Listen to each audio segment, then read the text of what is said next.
In 1943, the U.S. government asked ordinary families to do something radical: grow their own food. No experts, no experience, no special equipment, just a patch of backyard and the will to survive. Within 2 years, those families were producing 40% of all the vegetables eaten in America from their own soil. Now fast forward to today. Grocery bills have surged over 50% in the past 5 years. Supply chains buckle without warning, and the average household quietly bleeds over $10,000 a year just to put food on the table. Here is the part nobody is talking about. Everything those wartime families learned, every trick, every system, every shortcut, still works. It has been sitting in plain sight for 80 years.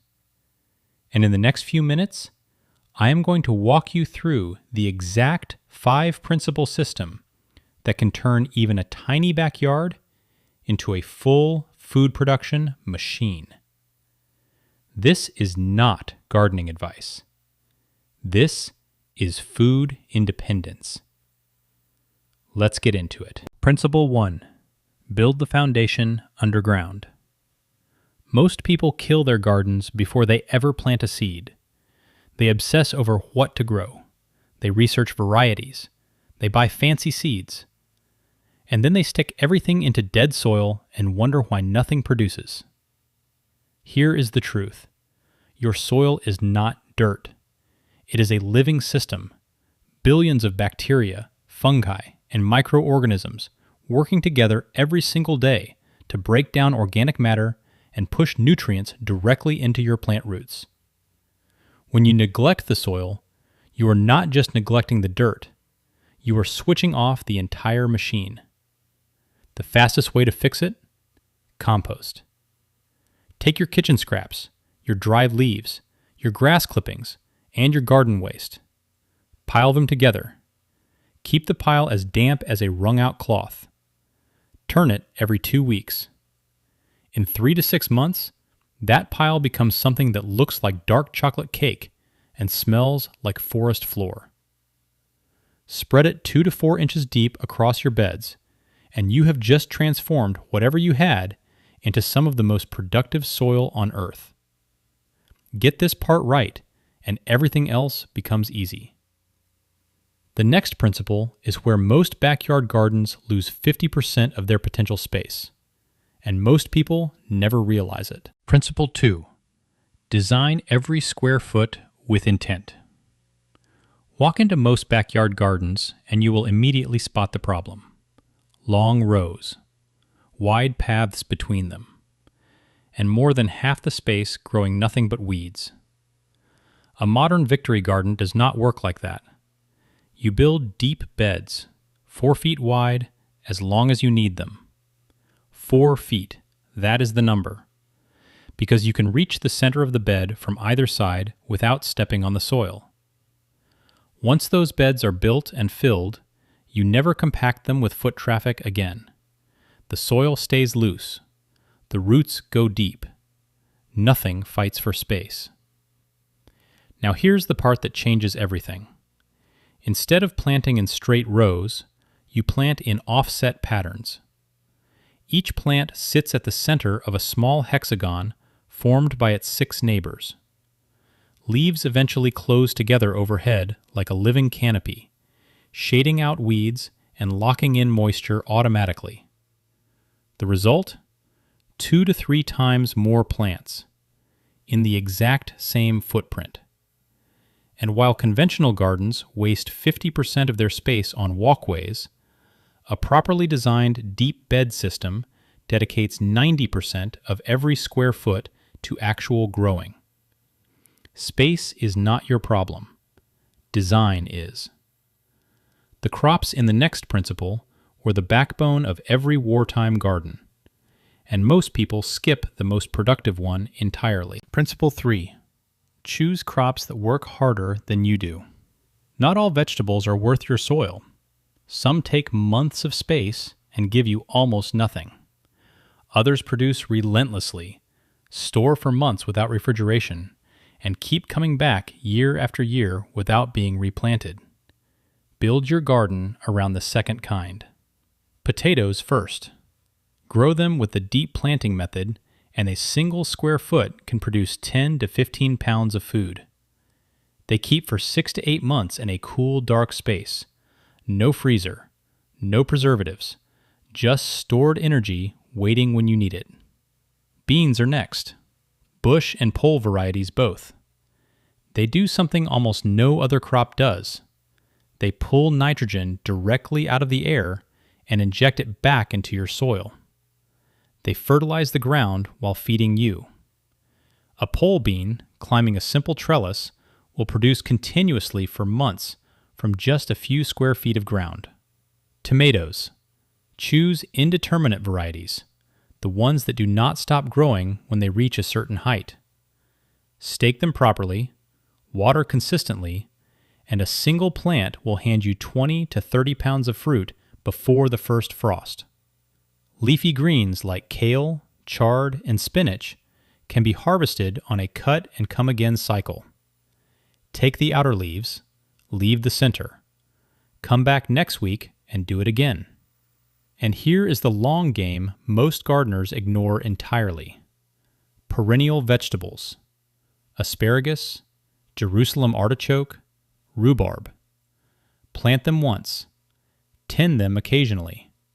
And they will feed you for the next 20 years from that same spot.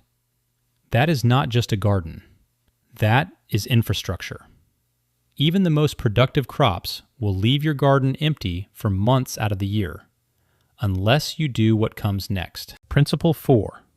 Never let your soil sit empty. Here is what kills most home gardens. Everything goes in the ground in April, everything comes up in July, and by August, the whole thing is sitting empty. And the gardener is wondering why they spent money on seeds when they could have just gone to the store. A victory garden produces 12 months of the year. Not 4, not 6, 12.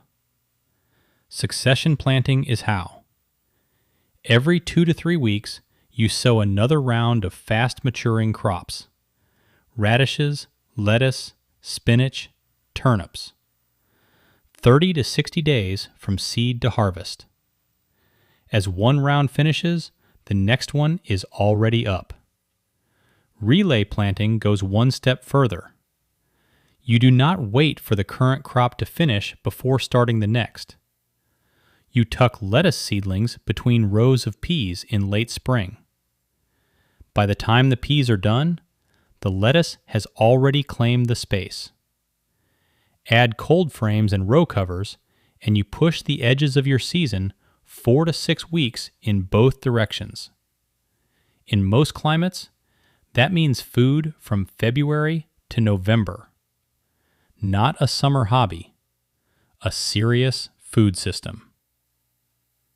The final principle is the one that closes the loop, turning your garden from a patch of plants into something that essentially runs itself. Principle 5.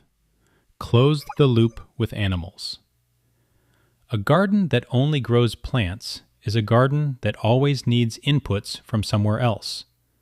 Seeds, compost, fertilizer. It always comes from outside the system. The moment you add animals, that changes. 3 chickens in a small run attached to your garden will produce nearly 1,000 eggs per year. They will turn every kitchen scrap, every weed, and every garden pest into something useful. And they will generate enough manure to fertilize 100 square feet of beds, the most nitrogen-rich fertilizer you can get. Nothing is thrown away. Everything cycles back in. Rabbits are even more efficient. A pair in a 4 square foot hutch produces 5 to 6 pounds of meat every 8 weeks. Their manure goes straight onto beds without composting. It is cold manure. It will not burn. Just apply and walk away. This is the final insight. Animals do not add complexity to a garden. They remove it. They convert waste into fertility. They close gaps in the system. And once the loop is closed, your garden does not drain your resources. It multiplies them. The families who built victory gardens during wartime were not experts. They were scared, short on time, and working with whatever they had. And they fed a nation. Today, the pressure looks different, but the math is still the same. $10,000 a year on groceries, or $2,000 and the ability to feed yourself no matter what happens to the supply chain. Soil, design, crops, timing, animals. 5 principles. All of them proven. None of them complicated. The original victory gardens were built out of wartime necessity. The modern one is built out of something different. Clarity. The understanding that the most reliable food supply is the one you control yourself. Start small. Start now. Build the soil first. The crisis you're preparing for might never come, but the food you grow will still be there either way.